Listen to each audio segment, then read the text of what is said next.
conhece isso, né?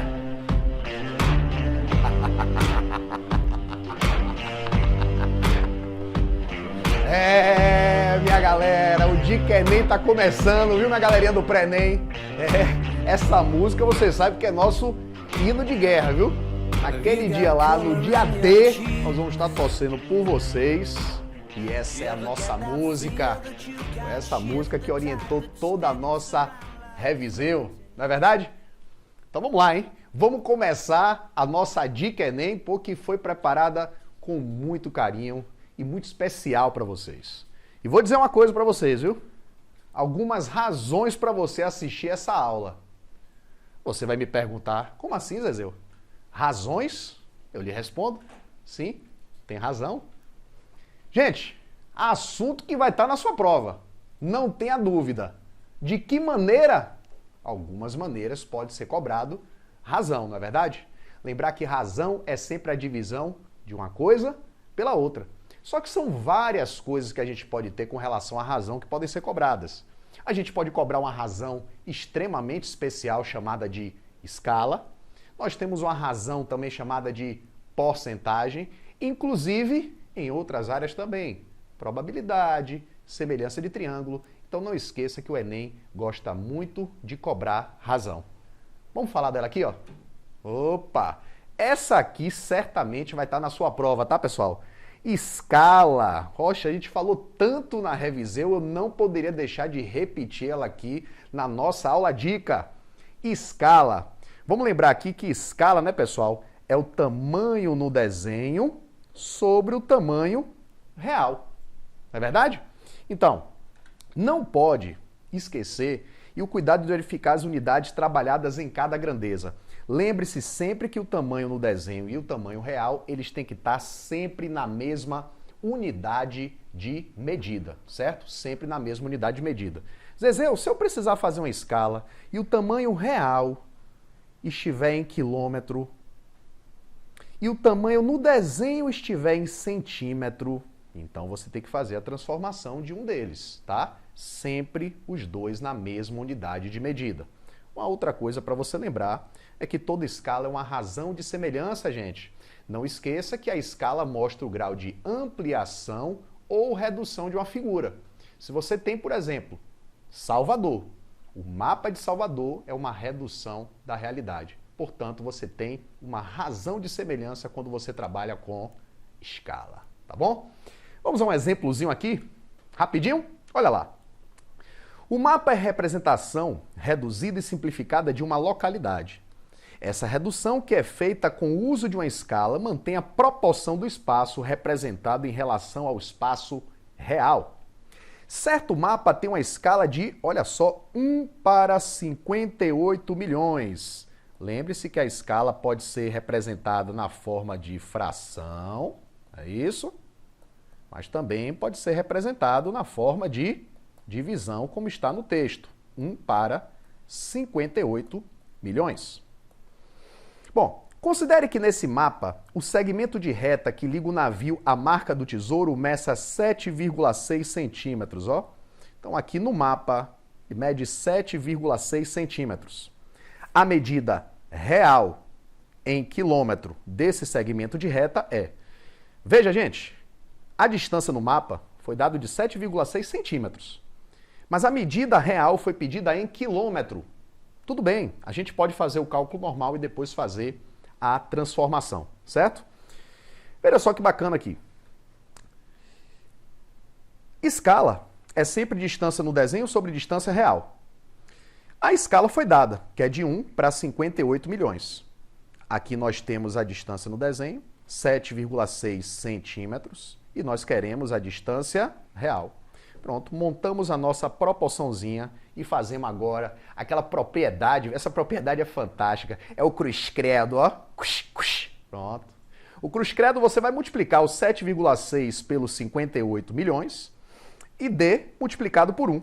Logo você vai ter que D, a distância real é de 440 milhões 800 mil centímetros, pessoal. Tá vendo aqui? Se a distância no desenho está em centímetro, então esse resultado aqui também vai estar em centímetro. Pô, Zezé, mas a gente tem que fazer a transformação, com certeza. Vamos lá. Fazendo a transformação de centímetro para quilômetro, vamos lembrar rapidinho aqui, ó. Quilômetro, hectômetro, decâmetro, metro, decímetro, centímetro. Se eu quero transformar de centímetro para quilômetro, lembre-se que cada vez que você anda para a esquerda, você vai dividir por 10. Quantas vezes vou dividir por 10?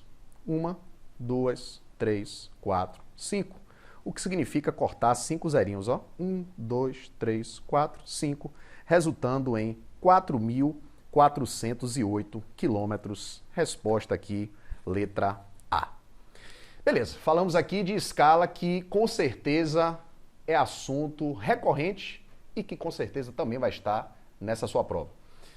Bom, porcentagem, gente, lembra que eu falei que você tinha algumas razões para assistir essa aula? Porcentagem também é uma razão, mas lembre-se que é uma razão com denominador igual a 100. Quando você tem uma fração em que o denominador é igual a 100, logo você tem uma porcentagem. Ser porcentagem é também dividir por 100. 15%. O que é que significa 15%? É 15 partes em 100. E que também pode ser escrito na forma decimal, 0,15. Tome cuidado com algumas coisas. 70% é 0,70 ou 0,7. Agora, 7% é 0,07. Olha a dica aqui, ó. Pegou aqui os dois primeiros dígitos depois da vírgula, 70%. Pegou os dois dígitos aqui depois da vírgula, 7%. Ó, vamos ver um exemplozinho aqui bacana, hein? Falando em pandemia, muita gente em casa, a gente acaba comendo até mais do que deveria. Então, vamos falar um pouco de gordura aqui. Agora, gordura boa e gordura ruim também, viu? A galera aí, atenção, parte de biologia que provavelmente tem alguma coisa aí também, ciências naturais. Vamos lá. O colesterol total de uma pessoa é obtido pela soma da taxa do seu colesterol bom com a taxa do seu colesterol ruim. E, professor, achei que colesterol era só ruim. Não, gente, colesterol tem muitas funções importantes no organismo. A gente precisa de colesterol também, tá? Os exames periódicos realizados em um paciente adulto apresentam a taxa normal de colesterol bom, porém, taxa do colesterol ruim, também chamado de LDL, de 280 miligramas por decilitro. Então, essa é a taxa de colesterol dele aí, né? A soma do colesterol bom com o ruim. O quadro apresenta uma classificação de acordo com as taxas de LDL em adultos. Então tá aqui, ó. Aqui a taxa de LDL. Se tiver ótima taxa, é menor que 100. Se tiver próxima de ótima, entre 100 e 129. E assim sucessivamente, né? Então essa tabela, ela fornece pra gente os graus aí de taxa de LDL. O paciente, seguindo as recomendações médicas sobre estilo de vida e alimentação, realizou o exame logo após o primeiro mês e a taxa de LDL reduziu 25%.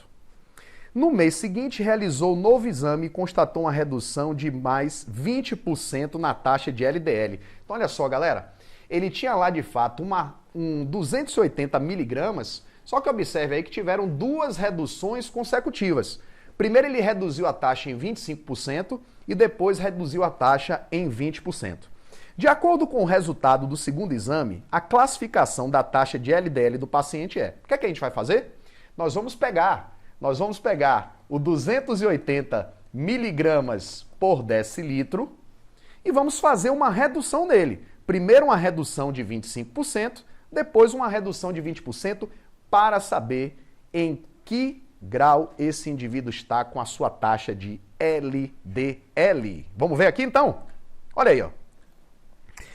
Muito importante, hein? Quem reduz em 25% significa que vai para 75% do seu valor inicial, né, gente? Lembra aí, ó. 100% valor inicial. Quem reduz em 25% vai para 75% do seu valor inicial. Atenção, tá, gente? Reduzir em 25% é diferente de reduzir a 25%. Vou lhe dar um exemplo. Se eu tenho um valor de 100, se eu reduzo em 25%, eu vou para 75%. Se eu reduzo a 25%, eu vou para 25% mesmo. Então, ele reduziu em 25%. Foi para 75% do seu valor. Multiplicado aqui, ó, fácil, né? Como é que eu faço 75% de 280? Esse de significa multiplicação. 75% de 280 é 75% vezes 280. Posso representar na forma decimal, se eu preferir, 0,75. Multiplicando por 280 dá 210. Ok. Só que assim, no mês seguinte, né? Ele reduziu em 20%. Então, olha só, gente, ele já está com 210 aqui, miligramas por decilitro. Se ele reduziu em 20% no mês seguinte, quem reduz em 20% vai para 80% do seu valor. E qual é o valor que está agora? 210. Então, 80% de 210 é 0,8 vezes 210, o que dá aqui um LDL final de 168 miligramas por decilitro. Então, olhando na tabela, ele se enquadra em quê? 168 está de 160 a 189. Então, esse LDL está alto. Letra D. Marcado aqui, letra D, alto. Ok? Bom. Gente, é muito volume de conhecimento, né? Volume, Zezeu. Se chama volume, mas vocês sabem que eu gosto de falar dessa forma. É muito volume de conhecimento. Falar disso, você lembra do quê? Você lembra que agora era da hora de espacial, galera. Olha, também é praticamente certo, para não dizer certo, né? Para não dizer 100%, já que a gente acabou de falar de porcentagem.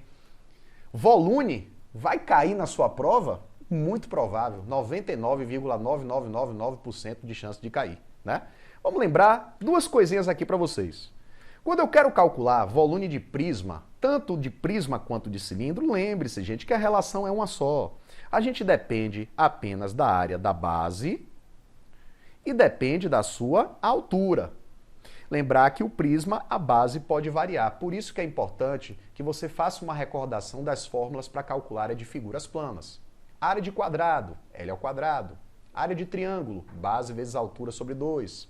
Área do círculo, πr ao quadrado. Então dá uma recordadinha nas áreas das figuras planas. Fez a área da base, multiplicou pela altura, você tem o volume de prismas ou cilindros. Se for pirâmide ou cone, Zezeu, gente, usamos praticamente a mesma coisa. A diferença é que a gente vai dividir o resultado por 3. Área da base, multiplica pela altura e o resultado divide por 3. Eu sempre digo para vocês, ó, os sólidos que afinam, como pirâmide e cone, a gente divide por 3. Prisma e cilindro que não sofrem encurtamento, é só a área da base multiplicado pela altura. E lembrar que no cone tem uma relaçãozinha aqui importante demais, que a gente sempre fala durante o ano todo, né? A altura, o raio e a geratriz formam um triângulozinho retângulo. Lembrar que onde forma o triângulo retângulo, nós podemos utilizar o nosso querido Tzipitz. É o Teorema de Pitágoras, que eu gosto de chamar de Tzipitz, né? Vai ter Pitágoras na prova também? Provavelmente sim. Uma aplicaçãozinha aqui.